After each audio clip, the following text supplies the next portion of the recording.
श्रीमद् भागवत गीता यथारूप अध्याय 3 कर्मयोग। अर्जुन ने कहा, हे जनार्दन, हे केशव, यदि आप बुद्धि को सकाम कर्म से श्रेष्ठ समझते हैं तो फिर आप मुझे इस घोर युद्ध में क्यों लगाना चाहते हैं? आपके अनेकार्थक उपदेशों से मेरी बुद्धि मोहित हो गई है, अतः कृपा करके निश्चय पूर्वक बताएं कि इनमें से मेरे लिए सर्वाधिक श्रेयस्कर क्या होगा। श्री भगवान ने कहा, हे निष्पाप अर्जुन, मैं पहले ही बता चुका हूँ कि आत्म साक्षात्कार का प्रयत्न करने वाले 2 प्रकार के पुरुष होते हैं। कुछ इसे ज्ञान योग द्वारा समझने का प्रयत्न करते हैं तो कुछ भक्तिमय सेवा के द्वारा। न तो कर्म से विमुख होकर कोई कर्म फल से छुटकारा पा सकता है और न ही केवल संन्यास से सिद्धि प्राप्त की जा सकती है। प्रत्येक व्यक्ति को प्रकृति से अर्जित गुणों के अनुसार विवश होकर कर्म करना पड़ता है, अतः कोई भी एक क्षण भर के लिए भी बिना कर्म किए नहीं रह सकता। जो कर्मेंद्रियों को वश में कर लेता है किंतु जिसका मन इंद्रिय विषयों के चिंतन में रहता है, वह निश्चित रूप से स्वयं को धोखा देता है और मिथ्याचारी कहलाता है। दूसरी ओर यदि कोई निष्ठावान व्यक्ति अपने मन के द्वारा कर्मेंद्रियों को वश में करने का प्रयत्न करता है और बिना किसी आसक्ति के कर्म योग प्रारंभ करता है तो वह अति उत्कृष्ट है। अपना नियत कर्म करो, क्योंकि कर्म न करने की अपेक्षा कर्म करना श्रेष्ठ है। कर्म के बिना तो शरीर निर्वाह भी नहीं कर सकता। श्री विष्णु के लिए यज्ञ रूप में कर्म करना चाहिए, अन्यथा कर्म के द्वारा इस भौतिक जगत में बंधन उत्पन्न होता है। अतः हे कुंती पुत्र, उनकी प्रसन्नता के लिए उनके नियत कर्म करो, इस तरह तुम बंधन से सदा मुक्त रहोगे।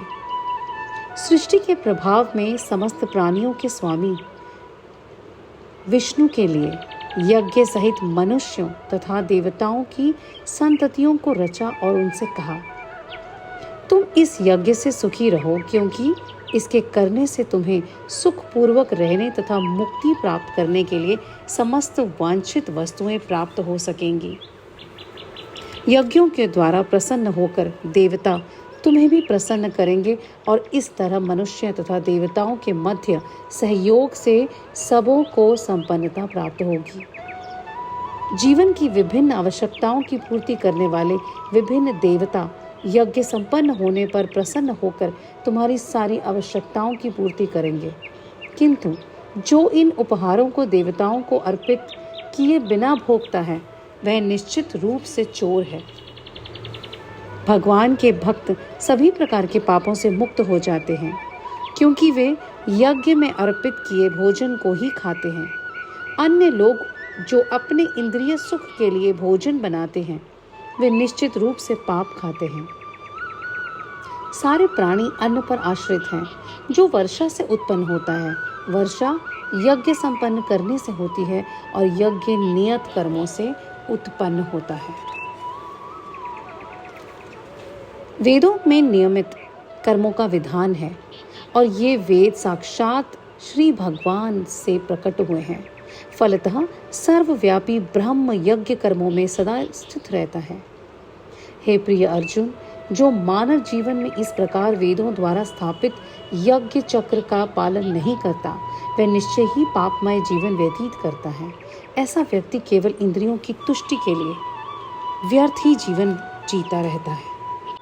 किंतु जो व्यक्ति आत्मा में ही आनंद लेता है तथा जिसका जीवन आत्म साक्षात्कार युक्त है और जो अपने में ही पूर्णतः संतुष्ट रहता है, उसके लिए कुछ करणीय नहीं होता।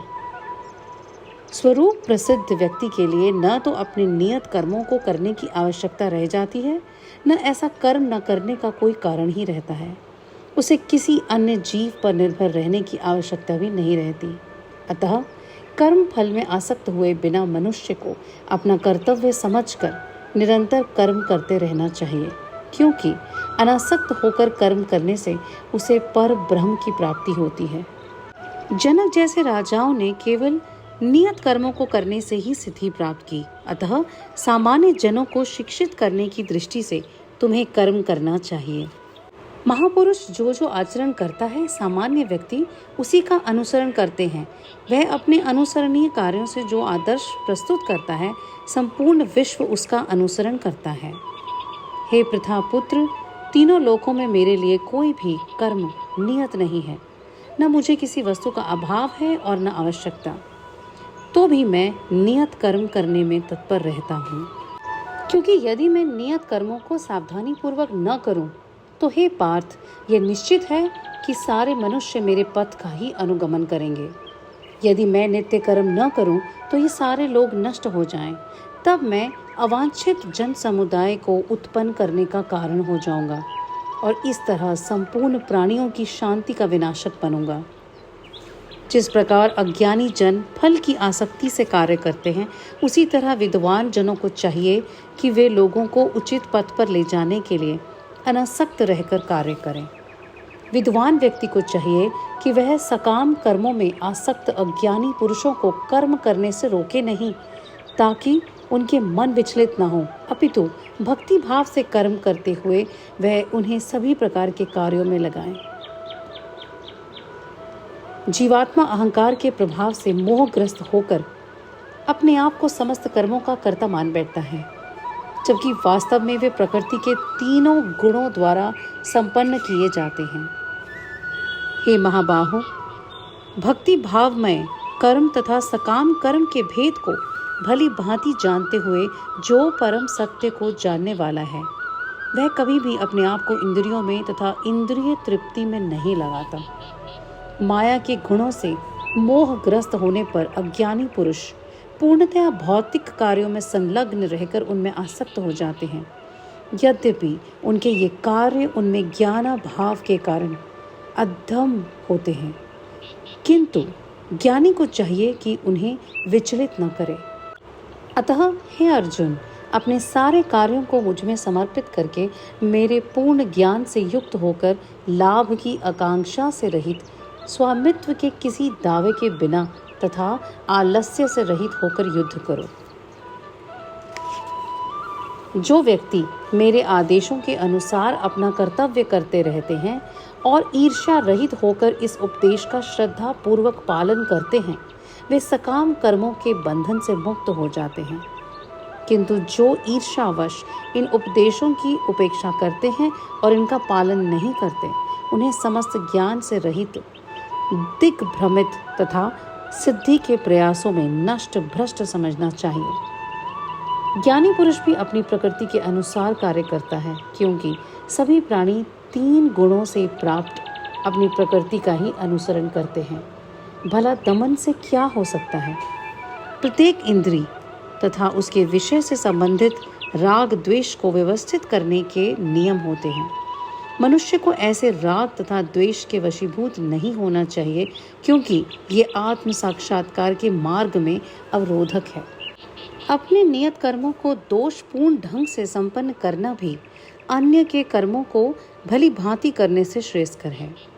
स्वीय कर्मों को करते हुए मरना पराये कर्मों में प्रवृत्त होने की अपेक्षा श्रेष्ठतर है, क्योंकि अन्य किसी के मार्ग का अनुसरण भयावह होता है।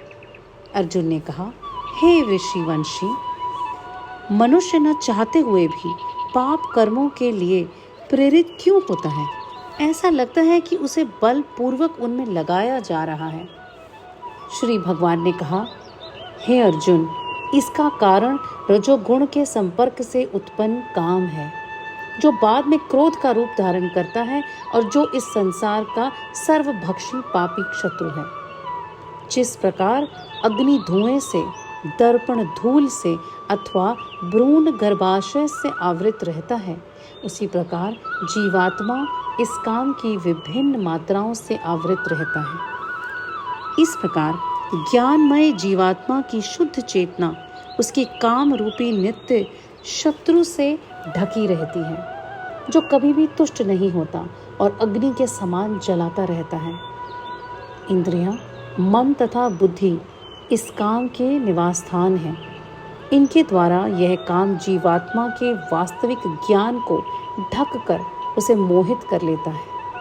इसलिए हे भरतवंशियों में श्रेष्ठ अर्जुन, प्रारंभ में ही इंद्रियों को वश में करके इस पाप के महान प्रतीक का दमन करो और ज्ञान तथा आत्म साक्षात्कार के इस विनाशकर्ता का वध करो।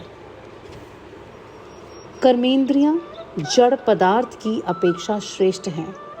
मन इंद्रियों से बढ़कर है और बुद्धि मन से भी उच्च, और वह आत्मा बुद्धि से भी बढ़कर है।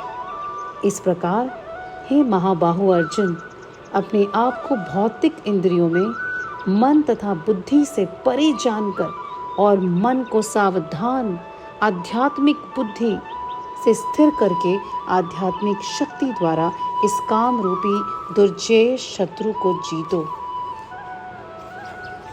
इस प्रकार श्रीमद् भगवद गीता के तृतीय अध्याय कर्म योग का भक्ति वेदांत तात्पर्य पूर्ण हुआ। धन्यवाद।